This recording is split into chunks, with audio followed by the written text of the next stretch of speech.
मैंने भगवान महावीर से पूछा कि किसी से दोस्ती और प्रेम रखना है तो क्या किया जाए, तो भगवान महावीर ने कहा कि दुश्मन को मत मारो, दुश्मनी को मारने का प्रयास करो।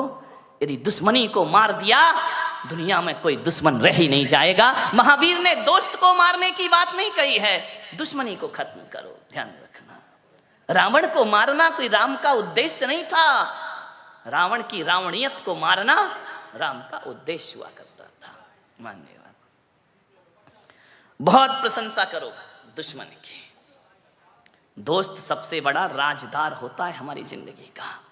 ये बच्चे जो बात अपने माँ बाप से शेयर नहीं करते वो बात दोस्तों से शेयर किया करते हैं। मान्यवर, किसी लड़की की शादी करना हो ना, शोभा ताई शादी का बहुत बना रहे ना, मैं भी थोड़ा सा टिप्स दे दूं। किसी लड़की की शादी करना हो तो लड़की के माता पिता को क्या देखना चाहिए? आप यही देखते ना कितना कमाता है, कौन से जॉब में है, इसका पैकेज क्या है, आप यही देखते हैं। इसकी जाति कौन सी है, आप यही देखते हैं। इसके माता पिता कौन है, परिवार फैमिली बैकग्राउंड क्या है। धोखे में आ जाओगे ये सब देखोगे तो। मैं पुलक सागर कहता हूं, फैमिली बैकग्राउंड अच्छा हो तो कोई जरूरी नहीं कि औलाद अच्छी हो। फैमिली बैकग्राउंड दशरथ का बहुत अच्छा था लेकिन कैकेयी का चरित्र बहुत गड़बड़ था। ध्यान रखिए, फैमिली बैकग्राउंड अच्छा होने से बेटा अच्छा होगा जरूरी नहीं है।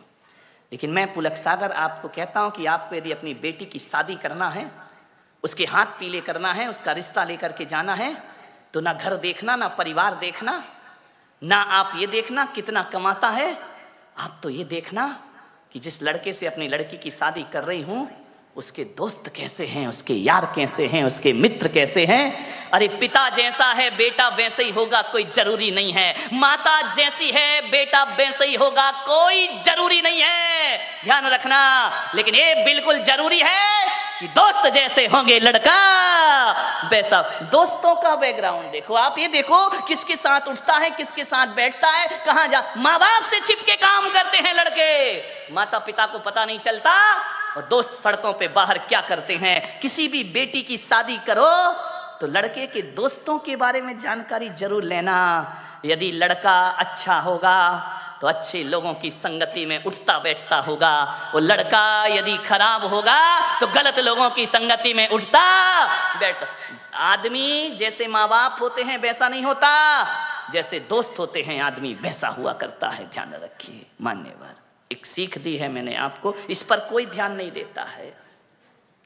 आप बताइए ना, एक बेटा सही गलत किसकी वजह से होता है? बाप की वजह से, मां की वजह से नहीं मेरे भाई।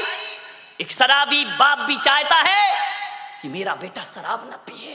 ध्यान रखना, एक जुआड़ी भी चाहता है कि मेरा बेटा जुआ ना खेले, और एक बेस्या भी चाहती है कि मेरी औलाद इस गंदगी में जीवन ना बिताए। ध्यान रखना, एक चोर ने भी ये सपना नहीं देखा होगा कि मेरा बेटा चोर बने। कोई माँ बाप औलाद को चोर नहीं बनाते हैं, कोई माता पिता औलाद को झूठ बोलना नहीं सिखाते हैं, कोई माता पिता शराब पीना नहीं सिखाते हैं, कोई माता पिता सिगरेट पीना नहीं सिखाते हैं। सिगरेट पीने वाला बाप भी चाहता है कि मेरा बेटा सिगरेट ना पिए। ध्यान रखना मान्यवर, मालूम है सिगरेट पीना कौन सिखाता है? दोस्त सिखाते हैं। सबसे पहले शराब पीना रिश्तेदार या माँ बाप ने नहीं सिखाया, शराबी बाप भी नहीं सिखाता है कि बेटा तू पी ले।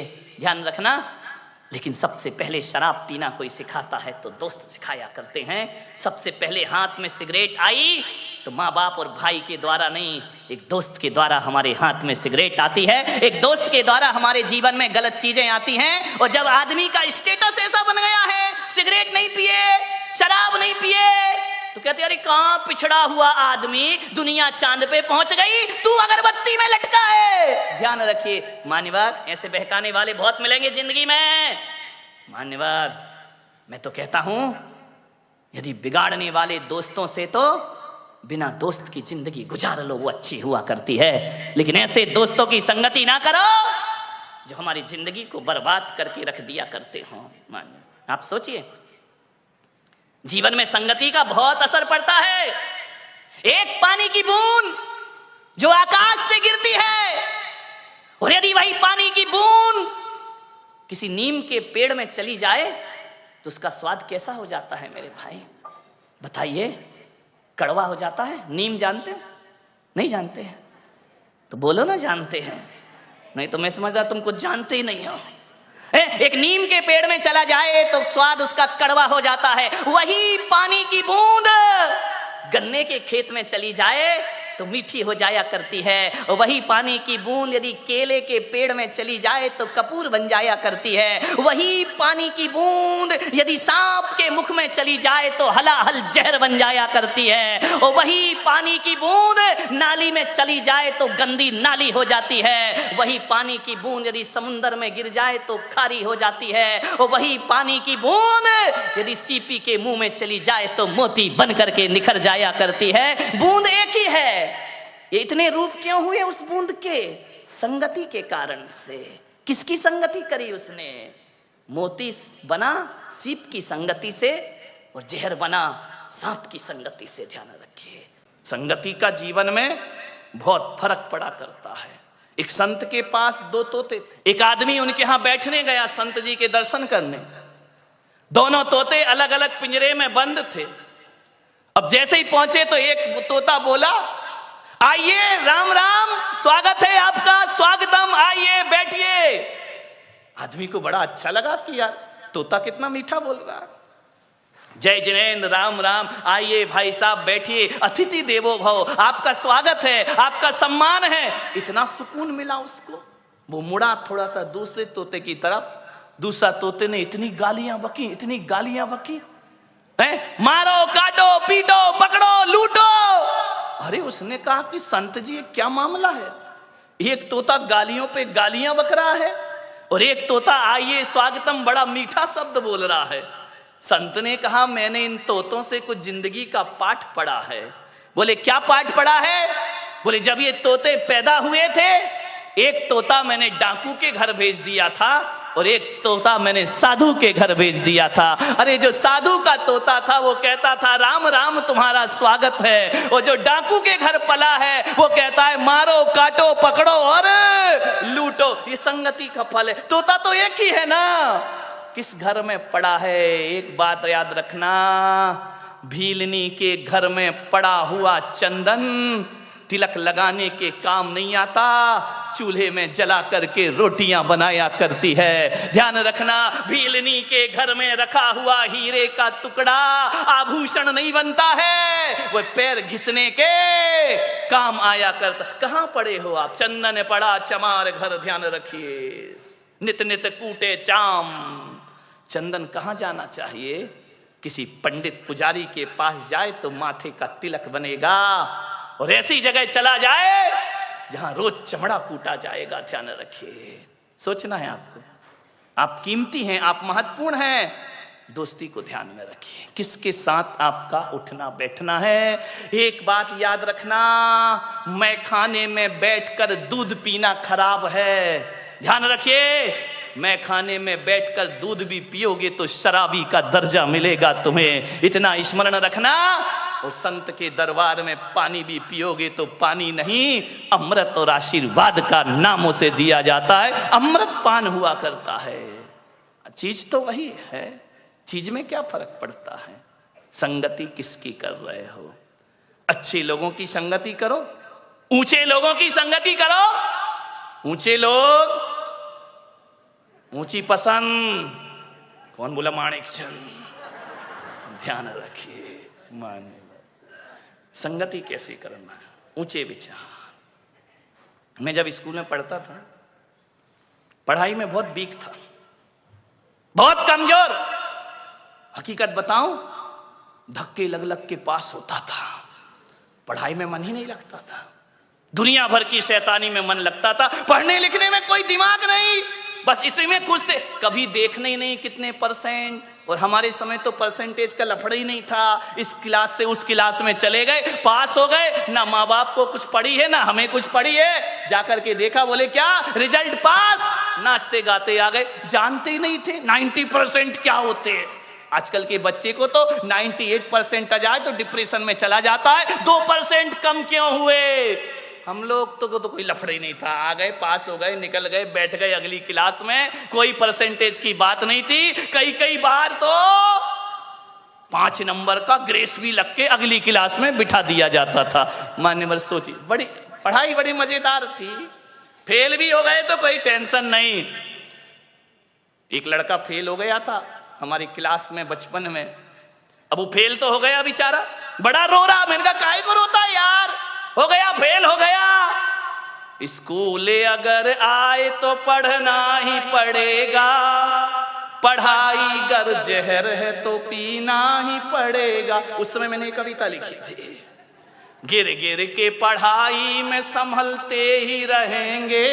ये मेरी बचपन की कविता।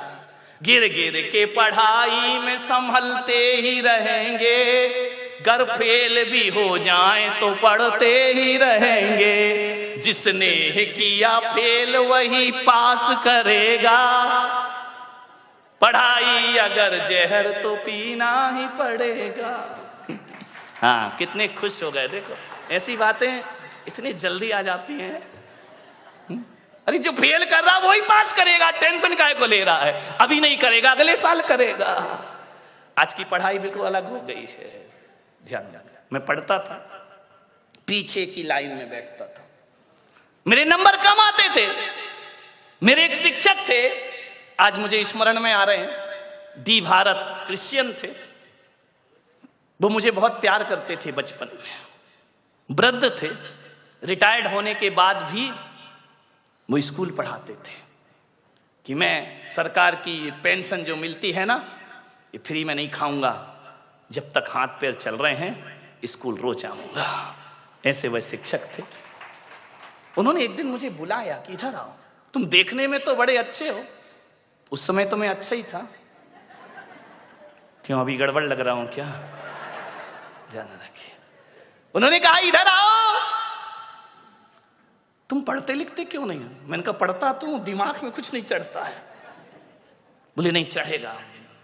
मालूम है, मेरी संगति खराब थी, गलत लोगों के साथ पीछे की सीट में बैठता था, मस्ती करना, टीचर पढ़ा रहा है एक दूसरे की छेड़छाड़ करना, टीचरों के नाम रखना उल्टे सीधे।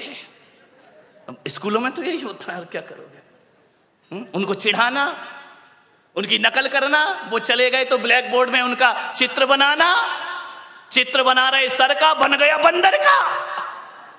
बड़ी आफत होती थी। उन्होंने कहा इधर आओ, देखने में बड़े अच्छे हो लेकिन काम तुम्हारे बहुत गड़बड़ है, पढ़ाई में आगे बढ़ो। मैंने कहा मैं नहीं लगता मन। स्कूल क्यों आते हो? माँ बाप भेजते हैं। आना तो मैं बिल्कुल नहीं चाहता हूं, लेकिन अब भेजते हैं तो भेजते, मैं करूं क्या? उन्होंने कहा इधर आओ, तुम्हारा पढ़ने में मन लगेगा। मैं 8th क्लास तक बहुत घटिया नंबर से पास होता था, बड़ी मुश्किल से। उन्होंने मुझे कहा आज से मेरा आदेश है, तुम पीछे की सीट में नहीं आगे की सीट में आकर के बैठोगे। पीछे की सीट पे वही बैठता है जो पढ़ाई से जी चुराता है, जो क्लास में मस्ती करना जानता है। ये आगे की सीट में जितने लड़के बैठे सब इंटेलिजेंट बच्चे हैं। और बेटा मैं कहता हूं आज से होशियार बच्चों के साथ रहो, तुम्हारा सोच बदलेगा, तुम्हारा चिंतन बदलेगा। रिश्तेदारियों में बहुत औपचारिकताएं होती है मेरे भाई। रिश्तेदारी में ऊंच नीच की बातें होती हैं। रिश्तेदारी वो होती है, कोई मुझसे पूछे कि रिश्तेदारी महान होती है या दोस्ती, तो मैं पुलक सागर कहूंगा रिश्तेदारी छोड़ सकता हूं, लेकिन दोस्ती सबसे बड़ी चीज हुआ करती है। दोस्ती में कुछ ऊंच नीच नहीं होता है। दोस्ती में, रिश्तेदारी में तो रिश्तेदारों से संभल संभल के बोलना पड़ता है। हमको पूछा नहीं, हमारा सम्मान नहीं किया, हमारा, ये रिश्तेदारियों के लफड़े हैं। हम उनके घर गए, हमें पानी को नहीं पूछा। दोस्त ऐसा कभी नहीं कहता है मेरे भाई। दोस्त के मन में ये बातें कभी नहीं आती हैं। रिश्तेदार में बहुत सी रिश्तेदारी निभाना पड़ती है, दोस्ती निभाना नहीं पड़ती। दोस्ती तो जीना पड़ती है, आनंद के साथ दोस्ती जी जाती है मेरे भाई। रिश्तेदार शिकायत से भरे होते हैं। कभी कंवर साहब आ जाएं, दामान जी आ जाएं, यदि आपके घर में खाएंगे पिएंगे, तिलक भी करवाएंगे, टिफिन भी ले जाएंगे, और घर जाके कहेंगे मजा नहीं आया। धत तेरे की, मर गया वो करते करते ससुर साहब, तुमने कह दिया मजा नहीं आया। विचार करिए, ये रिश्तेदारियां होती हैं। और दोस्ती तो वो होती है, यदि दोस्ती का आनंद लेना है तो नारायण कृष्ण सुदामा के चिवड़े का आनंद लिया करते हैं, जो 56 भोगों में आनंद नहीं आया करता है। दोस्ती बड़ी आनंद प्रदायक होती है। आपसे एक निवेदन है, मैं जहां तक सोचता हूं कि अब्दुल कलाम को यदि गलत संगति मिल जाती तो मेरा पूरा विश्वास है कि अब्दुल कलाम लादेन बन गए होते, और लादेन को अच्छी संगति मिल जाती तो लादेन अब्दुल कलाम बन गया होता। ध्यान रखिए, राम को अच्छी संगति मिली, वो महान हो गए।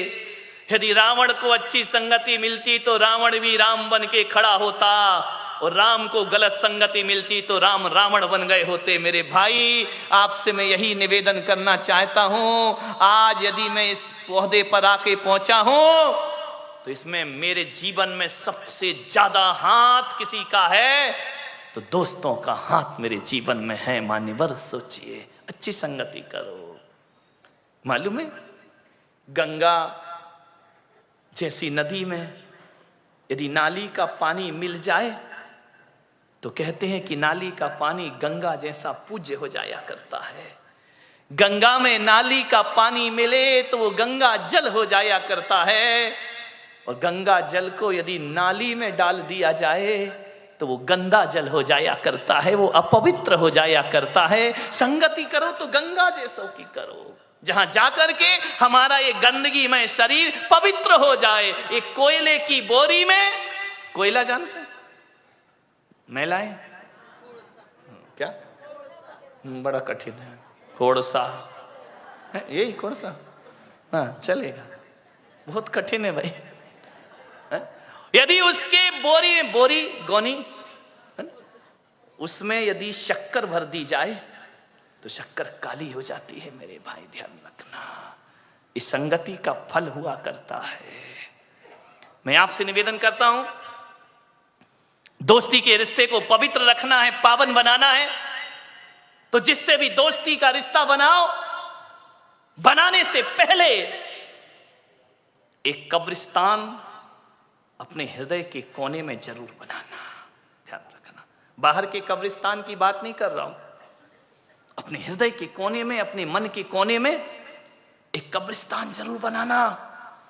और ऐसा कब्रिस्तान जहां हम अपने मित्र की बुराइयों को दफना सके। ध्यान रखिए, उनको जमी दोज कर सके। हर मित्र में अच्छाई और बुराई दोनों हुआ करती है। मेरे भाई, आपसे निवेदन है, यदि दोस्ती को अच्छा रखना है तो मित्रों की बुराइयों को सीने में दबा के रखना पड़ता है। ऐसा कब्रिस्तान जहां हम मित्र के दोषों को छिपा सके, बहुत कठिन काम है। प्रशंसा करना बहुत आसान है मेरे भाई, कमियों को छिपाना बहुत कठिन काम हुआ करता है। अरे किसी व्यक्ति में कोई कमी है, उस कमी को यदि छिपाना है तो इतना ही कठिन है जैसे कोई जहर का घूंट पी रहा हो। मेरे भाई, हम दूसरों की कमियों को उजागर बहुत जल्दी करते हैं। दोस्त कैसा होना चाहिए? एक वो होती है ना ढाल, तलवार के साथ ढाल जो होती है वो हमेशा पीठ के पीछे रहा करती है, पीठ पर लगी रहती है।